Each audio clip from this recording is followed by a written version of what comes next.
Hi, I'm Amanda, and I'm here to present about Rory's story cubes in order to elicit more language, social skills, and other therapy activities with a child.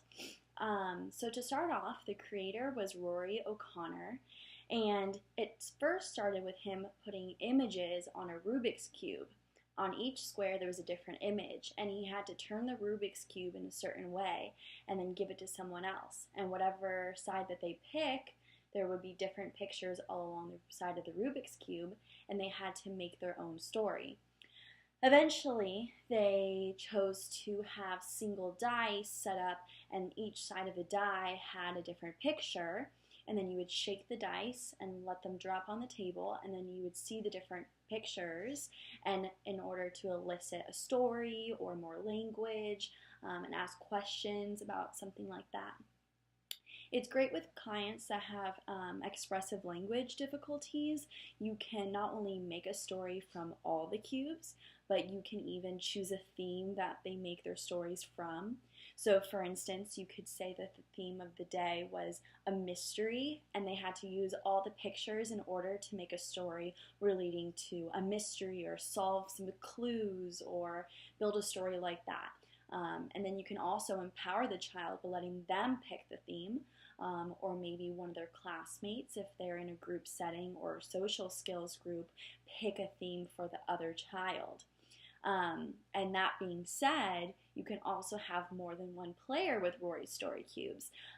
One person can roll the dice. You can build a story together where one person starts with one picture and then the next person does the other picture, depending on how many cubes you choose to use. There are different sets of these cubes. There are the originals, which are just a little dice and has pictures all around the edges. There's voyages, actions, and there's also Rory's Story Cube Max, which are great for a large group because the die itself is bigger, and it can also be used for children that have poor fine motor skills or aren't able to manipulate the little dice. What I'm going to show in my presentation, and I think it's more current, is the use of Rory Story Cubes with the iPad. So the app looks like this. It is a free app, and it's very handy because you can simply go to the options, and there's several decks you can choose from. There's clues, actions, voyages, enchanted, prehistoric.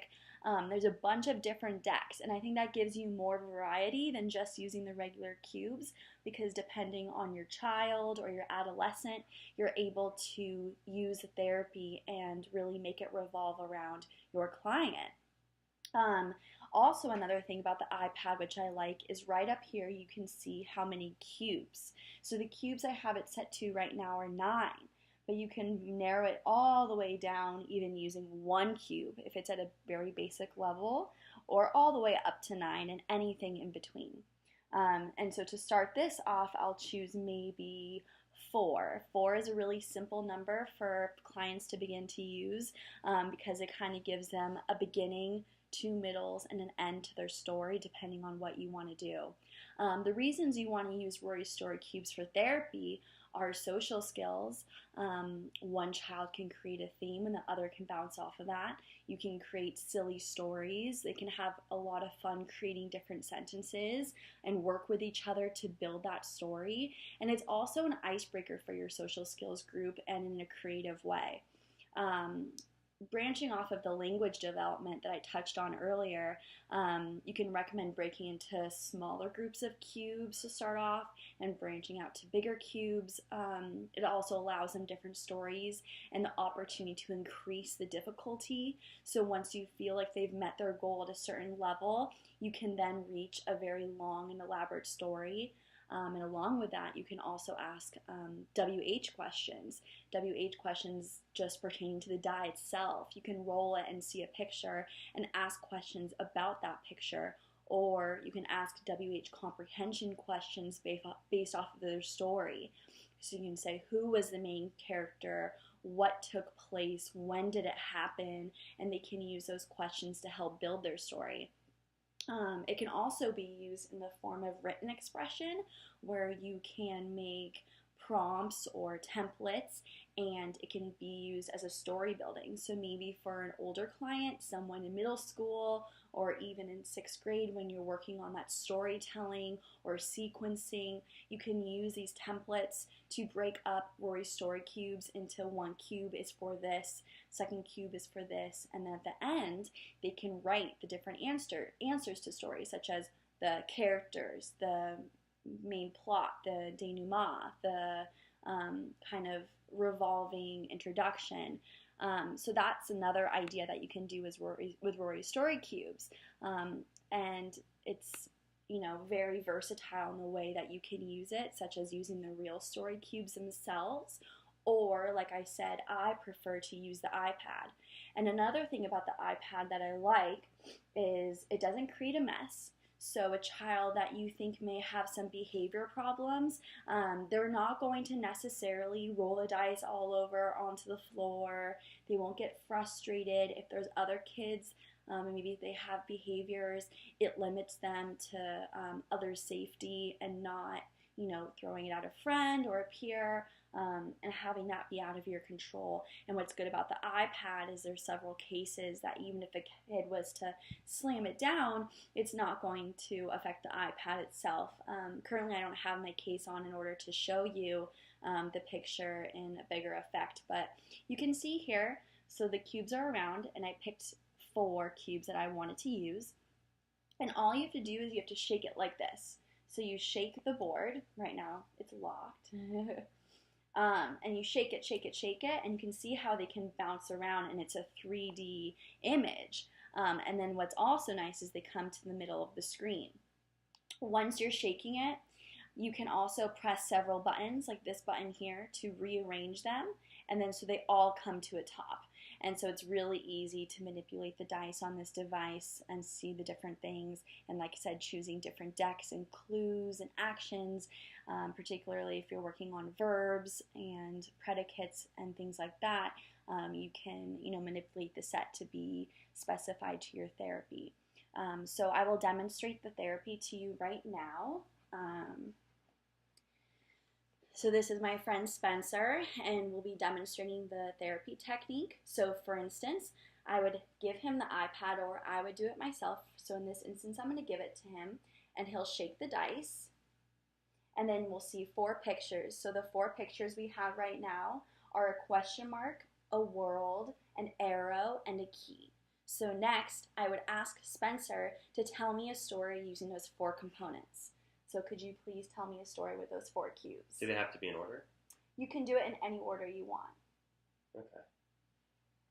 So my theme of my story will be, what is the meaning in our lives, I guess.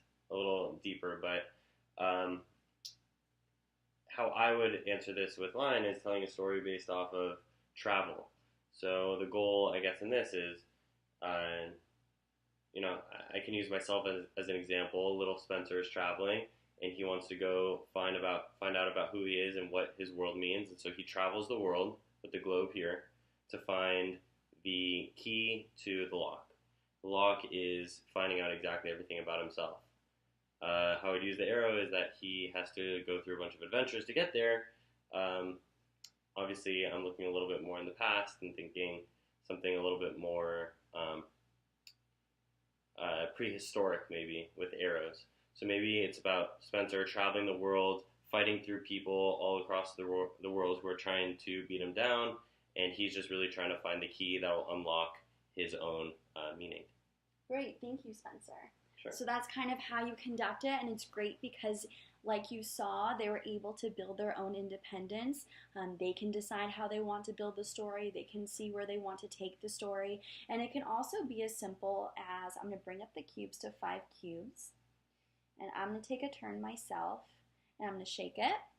And then my cubes are a light bulb, an apple, a key, fire, and a flower. So it can be a really silly story where they say, Light bulb, I have an idea. I'm going to take an apple and I'm going to throw it in the fire, and out comes a flower, and it's going to be the most beautiful flower, and it's going to unlock my true love because I'm going to give it to a princess. It really allows children to use their imagination and be able to be creative.